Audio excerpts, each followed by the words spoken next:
Hello नमस्कार friends, हमारे channel में आपका स्वागत। हम आपको बहुत ही महत्वपूर्ण जानकारी देने वाले हैं अतिथि शिक्षकों के नियमितीकरण को लेकर। अब सिंधिया जी भी जनसभा आंदोलन में जा रहे हैं, तो वहाँ पे अतिथि शिक्षकों के नियमितीकरण की घोषणा कर रहे हैं कि अब अतिथि शिक्षकों को हम नियमित करवाएंगे। जिस तरह से शिवराज सिंह चौहान जी ने सभाएँ की हैं और अतिथि शिक्षकों का हर सभा में नाम लिया है, इसी तरह से सिंधिया जी भी हर सभा में पहुंचते हैं और अतिथि शिक्षकों को नियमित करने की घोषणा कर रहे हो। हर सभा में अतिथि शिक्षकों का मुद्दा उठाया जाता है, अतिथि शिक्षकों का नाम लिया जाता है कि अतिथि शिक्षकों का भविष्य सुरक्षित करेंगे, अतिथि शिक्षकों के जीवन में अंधकार नहीं रहेगा। तो बहुत ही महत्वपूर्ण खबर है। सिंधिया जी भिंड में पहुंचे थे, वहाँ पे अतिथि शिक्षकों के नियमितीकरण की घोषणा की उनने। उससे पहले भी अतिथि शिक्षकों को नियमित करने की घोषणा कर चुके हैं। बोले हैं कमलनाथ सरकार ने अतिथि शिक्षकों के साथ वादा खिलाफी की थी, अब हम अतिथि शिक्षकों का भविष्य सुरक्षित करेंगे और अतिथि शिक्षकों को नियमित करेंगे। बहुत ही महत्वपूर्ण खबर है। सिंधिया जी ने क्या कहा है, वीडियो में बने रहे, वीडियो पूरा देखें। वीडियो अच्छा लगे तो अब लाइक करें और चैनल को सब्सक्राइब जरूर कर लें ऐसी अपडेट पाने के लिए। राय जी, मुन्ना सिंह जी, समस्त हमारे देव तुल्य कार्यकर्तागण और मेरे लिए सबसे महत्वपूर्ण मेरी आन बान और शान, और ये अतिशयोक्ति नहीं होगी अगर मैं कहूं कि मेरे जीवन की मकसद अटेर की मेरी पूजनीय जनता, आप सबको मेरे तरफ से प्रणाम।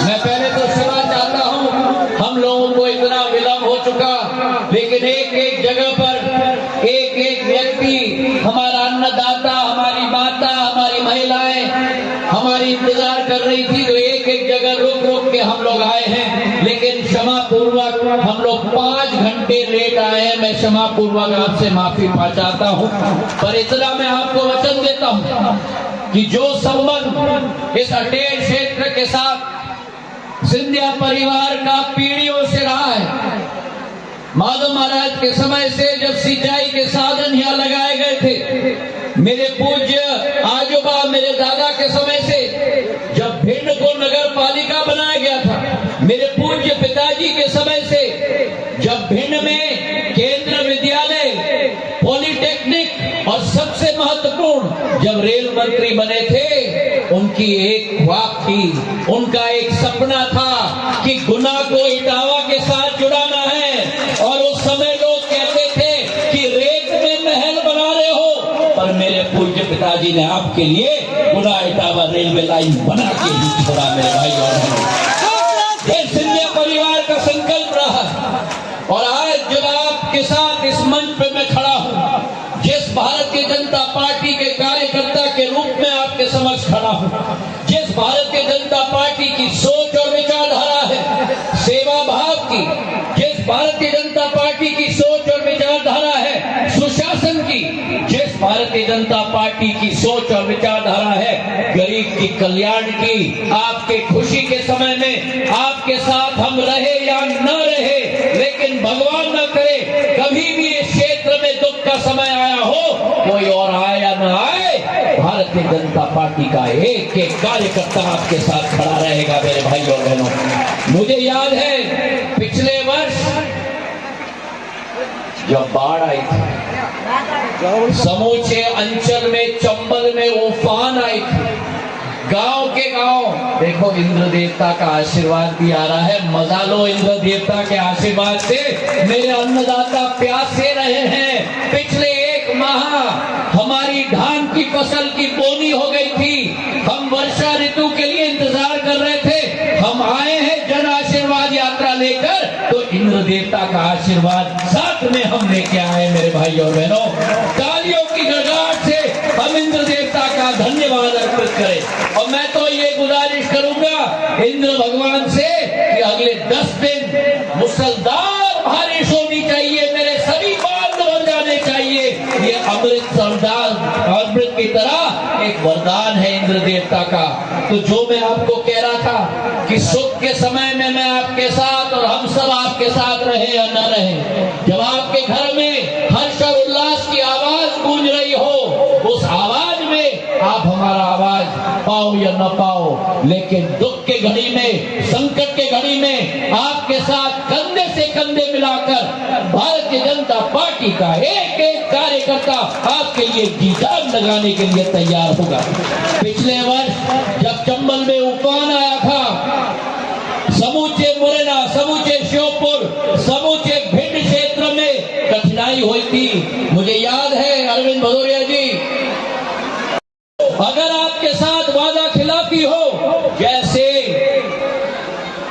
उन दोनों की जोड़ी ने की थी, एक बड़े भाई, एक बड़े भाई, और जब मैंने आवाज उठाई किसानों की ऋण माफी की, मैंने आवाज उठाई अतिथि शिक्षकों की, मुझे कहा गया सड़क पे आ जाओ। तो जब सिंधिया परिवार को ललकारा जाता है, मैंने कहा मैं सड़क पे आ जाऊंगा और या तो वो रहेंगे या मैं रहूंगा मेरे भाई और बहनों।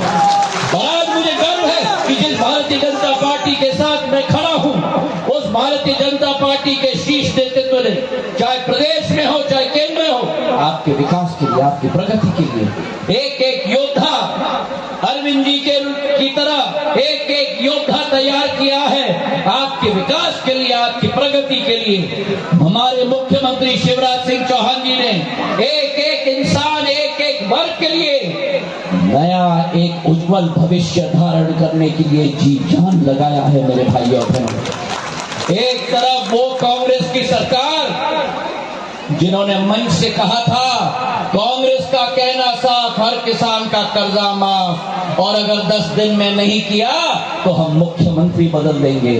मेरे अन्नदाता ने 3 महीने, 6 महीने, 9 महीने, 15 महीने इंतजार किया, एक किसान का कर्जा माफ नहीं, लेकिन 26 लाख फर्जी सर्टिफिकेट बांटकर ये लोग वल्लभ भवन में बैठे हुए थे। और आज मुझे गर्व है कि शिवराज सिंह जी ने जो आपके ऊपर ऋण का बोझ था, 2300 करोड़ रुपए का ब्याज माफी योजना करके सीधा कोऑपरेटिव के बैंक में पैसा डाल के आपका ऋण माफ करने का कार्य किया। केंद्र सरकार ने किसान सम्मान निधि दी 6000 रुपये के, उसमें शिवराज सिंह जी ने 4000 अपने साथ में मिलाया, फिर उसको बढ़ाकर 6000 कर दिया, 12000 आपके खाते में आज पहुंच रहा है कि नहीं? अरे जोर से पहुंच रहा है कि नहीं? अगर कांग्रेस की सरकार आई,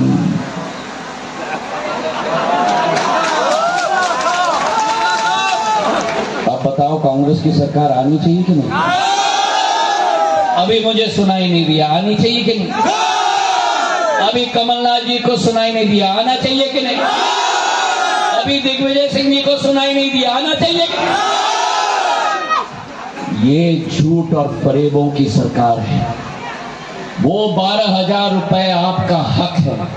जिस कांग्रेस की सरकार ने एक एक योजना बंद कर दी, मेरी माताओं के लिए, आशा के कार्यकर्ताओं के 1500 रुपए तनख्वाह कम कर दिया, लाडली लक्ष्मी योजना बंद कर दी, कन्यादान योजना, जब घर में बहू आती है, घर से बच्ची जाती है दूसरे घर में, 51,000 शगुन के रूप में मुख्यमंत्री शिवराज सिंह जी देते थे, उस राशि को बंद कर दी। आज शिवराज सिंह जी ने लाडली बहना योजना मेरे माताओं के खाते में 1000 रुपया प्रति माह।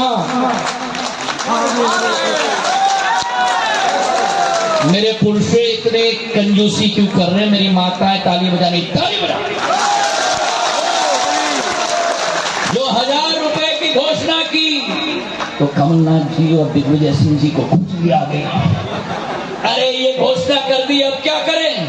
तो बोला अपने गारंटी में, जो गारंटी सच्चाई की गारंटी नहीं होती, झूठ की 100% गारंटी होती है। हम 1500 दे देंगे। अरे हमारे मुख्यमंत्री ने तो नहले पे दहला कर दिया, कहा 1500, मैं 3000 रुपए तक महिलाओं का लाडली बहना योजना ले जाऊंगा। और देखो शिवराज सिंह जी को राखी के पर्व पे 250 अतिरिक्त मिला कि नहीं?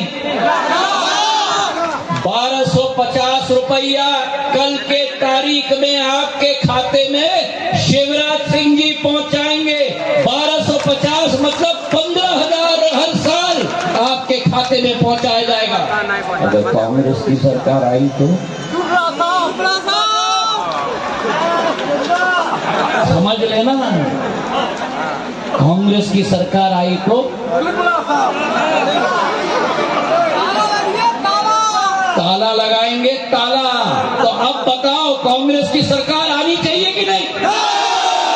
कांग्रेस की सरकार आनी चाहिए। और तीसरी बात मेरे भाई और बहनों, मैं आज धन्यवाद शिवराज सिंह जी को देना चाहता हूं, जिन मेरे अतिथि शिक्षकों के लिए मां सरस्वती का ज्ञान जो मेरे बच्चों को देते हैं। मुझे कहा गया था सड़क पे आने के लिए, आज मेरे अतिथि शिक्षकों का मान सम्मान अगर किसी ने रखा है तो शिवराज सिंह चौहान ने रखा है। उनका मानदेय डबल हो गया, उनकी अनुबंध 1 साल तक बढ़ा दी, उनके रेजर्वे, उनके आरक्षण, उनकी नौकरी में 50% तक बढ़ा दिया। आज मेरा अतिथि शिक्षक मान सम्मान से अपना जीवन जी रहा है। और कांग्रेस क्या कहती है? सरकार में लाओ, 10 दिन में कैबिनेट से पारित करेंगे। ये याद रखना, जो कांग्रेस पार्टी मेरी जनता के साथ झूठ कहे, वादा खिलाफी करे, भ्रष्टाचार करे। अमिताभ बच्चन का शो है, कौन बनेगा? और उत्तर के बाद क्या कहा जाता है? तो इस चुनाव में मेरे भाई और बहनों, क्या राय है? मेरी तो राय है कि कांग्रेस को, मैंने नहीं था, और कभी भी ये मत कहना कि खुल जा सिंह। अगर मेरे साथ सहमत हो तो हाथ उठाकर मुझे आश्वासन दो, और ये याद रखना, ये हाथ राजनीति